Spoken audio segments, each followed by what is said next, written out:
यूहन्ना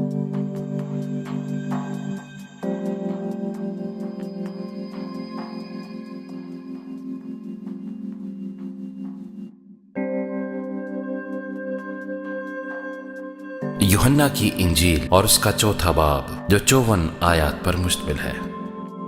फिर जब खुदावंद को मालूम हुआ कि फरीसियों ने सुना है कि यीशु यूहन्ना से ज्यादा शागिर्द करता और बपतिस्मा देता है, गो यीशु आप नहीं बल्कि उसके शागिर्द बपतिस्मा देते थे, तो वो यहूदिया को छोड़कर फिर गलील को चला गया और उसको सामरिया से होकर जाना जरूर था। बस वो सामरिया के एक शहर तक आया जो सुखार कहलाता है। वो उस कित्ते के नजदीक है जो याकूब ने अपने बेटे यूसुफ को दिया था, और याकूब का कुआं वहीं था। चुनाचे यीशु सफर से थका मांदा होकर उस कुएं पर यूं ही बैठ गया। ये 6 घंटे के करीब था। सामरिया की एक औरत पानी भरने आई। यीशु ने उससे कहा, मुझे पानी पिला, क्योंकि उसके शागिर्द शहर में खाना मूल लेने को गए थे। उस सामरी औरत ने उससे कहा कि तू यहूदी होकर मुझ सामरी औरत से पानी क्यों मांगता है, क्योंकि यहूदी सामरियों से किसी तरह का बर्ताव नहीं रखते। यीशु ने जवाब में उससे कहा, अगर तू खुदा की बख्शिश को जानती और ये भी जानती कि वो कौन है जो तुझसे कहता है मुझे पानी पिला, तो तू उससे मांगती और वो तुझे जिंदगी का पानी देता। औरत ने उससे कहा, ऐ खुदावंद, तेरे पास पानी भरने को तो कुछ है नहीं और कुआं गहरा है, फिर वो जिंदगी का पानी तेरे पास कहां से आया? क्या तू हमारे बाप याकूब से बड़ा है, जिसने हमको ये कुआं दिया और खुद उसने और उसके बेटों ने और उसके मवेशियों ने उसमें से पिया? यीशु ने जवाब में उससे कहा, जो कोई इस पानी में से पीता है वो फिर प्यासा होगा, मगर जो कोई उस पानी में से पिएगा जो मैं उसे दूंगा वो अब तक प्यासा न होगा, बल्कि जो पानी मैं उसे दूंगा वो उसमें एक चश्मा बन जाएगा जो हमेशा की जिंदगी के लिए जारी रहेगा। औरत ने उससे कहा, ऐ खुदावंद, वो पानी मुझको दे, ताकि मैं न प्यासी हूं न पानी भरने को यहां तक आऊं। यीशु ने उससे कहा, जा अपने शौहर को यहां बुला ला। औरत ने जवाब में उससे कहा कि मैं बेशोहर हूं।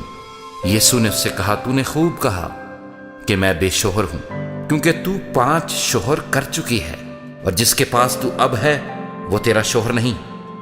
ये तूने सच कहा। औरत ने उससे कहा, ऐ खुदावंद, मुझे मालूम होता है कि तू नबी है।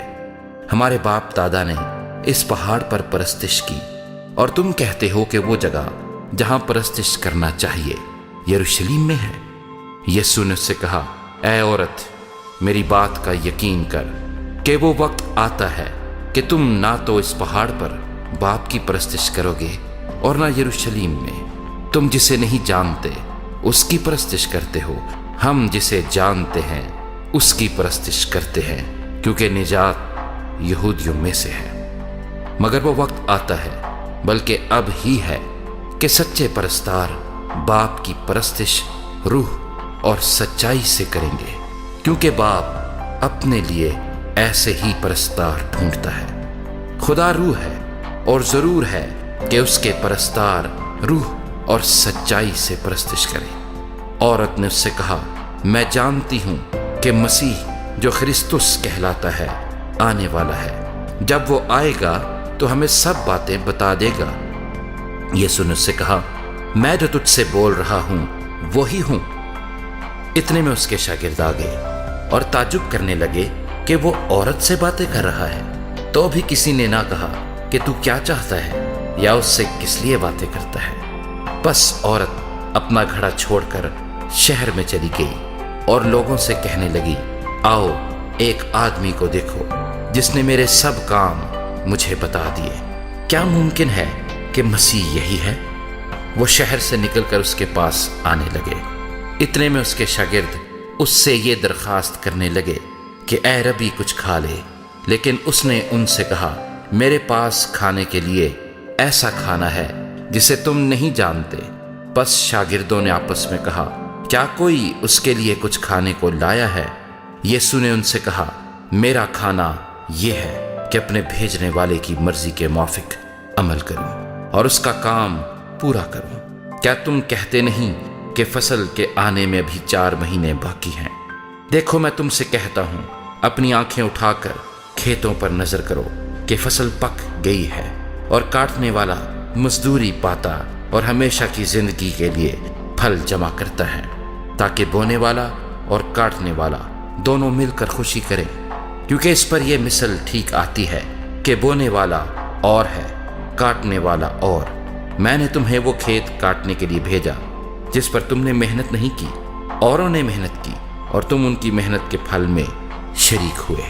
اور اس شہر کے بہت سے سامری اس عورت کے کہنے سے جس نے گواہی دی کہ اس نے میرے سب کام مجھے بتا دیے، اس پر ایمان لائے۔ پس جب وہ سامری اس کے پاس آئے تو اس سے درخواست کرنے لگے کہ ہمارے پاس رہ۔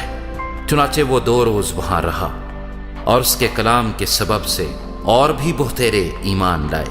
اور اس عورت سے کہا، اب ہم تیرے کہنے ہی سے ایمان نہیں لاتے، کیونکہ ہم نے خود سن لیا اور جانتے ہیں کہ یہ فی الحقیقت دنیا کا منجی ہے۔ پھر ان 2 دنوں کے بعد وہ وہاں سے روانہ ہو کر گلیل کو گیا، کیونکہ یسوع نے خود گواہی دی کہ نبی اپنے وطن میں عزت نہیں پاتا۔ بس جب وہ گلیل میں آیا تو گلیلیوں نے اسے قبول کیا، اس لیے کہ جتنے کام اس نے یروشلم میں عید کے وقت کیے تھے انہوں نے ان کو دیکھا تھا، کیونکہ وہ بھی عید میں گئے تھے۔ بس وہ پھر کانہ گلیل میں آیا جہاں اس نے پانی کو مے بنایا تھا، اور بادشاہ کا ایک ملازم تھا جس کا بیٹا کفرنہوم میں بیمار تھا۔ وہ یہ سن کر کہ یسوع یہودیہ سے گلیل میں آ گیا ہے، اس کے پاس گیا اور اس سے درخواست کرنے لگا کہ چل کر میرے بیٹے کو شفا بخش، کیونکہ وہ مرنے کو تھا۔ یسوع نے اس سے کہا، جب تک تم نشان اور عجیب کام نہ دیکھو ہرگز ایمان نہ لاؤ گے۔ بادشاہ کے ملازم نے اس سے کہا، اے خداوند، میرے بچے کے مرنے سے پہلے چل۔ یسوع نے اس سے کہا، جا، تیرا بیٹا جیتا ہے۔ اس شخص نے اس بات کا یقین کیا جو یسوع نے اس سے کہی اور چلا گیا۔ وہ راستے ہی میں تھا کہ اس کے نوکر اسے ملے اور کہنے لگے کہ تیرا بیٹا جیتا ہے۔ اس نے ان سے پوچھا کہ اسے کس وقت سے آرام ہونے لگا تھا۔ انہوں نے کہا کہ کل 7ویں گھنٹے میں اس کی تپ اتر گئی۔ پس باپ جان گیا کہ وہی وقت تھا جب یسوع نے اس سے کہا تھا، تیرا بیٹا جیتا ہے، اور وہ خود اور اس کا سارا گھرانہ ایمان لایا۔ یہ دوسرا معجزہ ہے جو یسوع نے یہودیہ سے گلیل میں آ کر دکھایا۔